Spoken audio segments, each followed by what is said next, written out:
अंबाजोगाई तालुक्यातील जिल्हा परिषद तसेच पंचायत समिती सर्कलमध्ये कोणकोणत्या गावाचा समावेश होणार याची अधिकृत यादी बीडचे जिल्हाधिकारी यांनी जाहीर केली आहे। येत्या 21 जुलैपर्यंत आक्षेप असतील तर पुराव्यासह सादर करण्याची संधी दिली गेली आहे। शक्यतो आक्षेप येण्याची शक्यता फार कमी दिसते। हीच यादी कायम राहील असा अंदाज व्यक्त केला जात आहे। जोगाईवाडी जिल्हा परिषद सर्कलमध्ये साकुड व जोगाईवाडी दोन पंचायत समिती आहेत। या सर्कलमध्ये अंशतः बदल झाला आहे। पिंपळा धायगुडा जोगाईवाडी सर्कलमध्ये असलेले गाव आता घाटनांदूर जिल्हा परिषद सर्कलमध्ये याचा समावेश झाला, तर वरवटी हे गाव पूर्वी घाटनांदूर जिल्हा परिषद सर्कलमध्ये होते। आता हे गाव जोगाईवाडी जिल्हा परिषद सर्कलमध्ये याचा समावेश झाला आहे। या सर्कलमध्ये गेली 3-4 वर्षापासून नवनिर्वाचित राष्ट्रवादी काँग्रेसचे केज विधानसभा अध्यक्ष बालासाहेब शेब या सर्कलमधील प्रत्येक गावातील नागरिकांशी संपर्कात आहेत।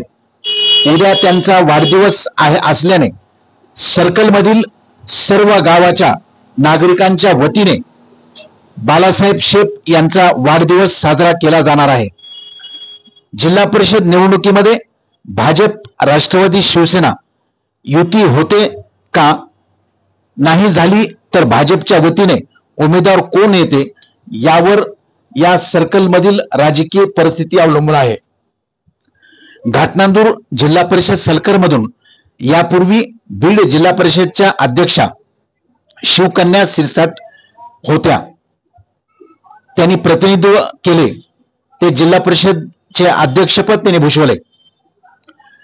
यानंतर निवडणुका लवकर लागत नाहीत, खर्चात कशाला पडायचे म्हणून शिवाजीराव सिरसाट गेली काही कालावधीपासून सध्या नॉट रिचेबल झाल्याचे समजते। आता या निवडणुकीत ते निवडणूक लढवणार आहेत की नाही हे मात्र अद्याप समजू शकले नाही।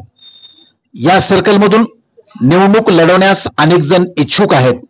भाजपाच्या वतीने दिलीप गित्ते आपल्या उमेदवारीसाठी प्रयत्नशील असल्याचे समजते। पट्टीवडगाव बर्दापूरमध्ये अद्याप कोणी जाहीर दावेदारी केली नसली तरी राष्ट्रवादीतर्फे अनेक दिग्गजांची नावे पुढे येऊ शकतात। सतत चर्चेत असणारा चनई जिल्हा परिषद सर्कल सध्या दिसत आहे। भाजप राष्ट्रवादीकडून तालुक्यातील अनेक मातबर प्रमुख कार्यकर्ते या सर्कलमधून दावे करू लागले आहेत। या गटात राष्ट्रवादी शरद पवार गटाचा प्रबळ दावेदार उमेदवार पुढे येऊ शकतो।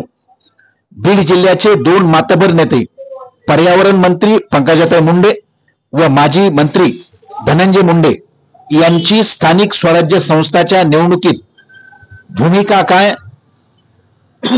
एकत्र येणार की स्वतंत्र लढणार यावर अंबाजोगाई परळी तालुक्यातील जिल्हा परिषद व पंचायत समिती निवडणुकीचे भवितव्य अवलंबून आहे, एवढे मात्र निश्चित।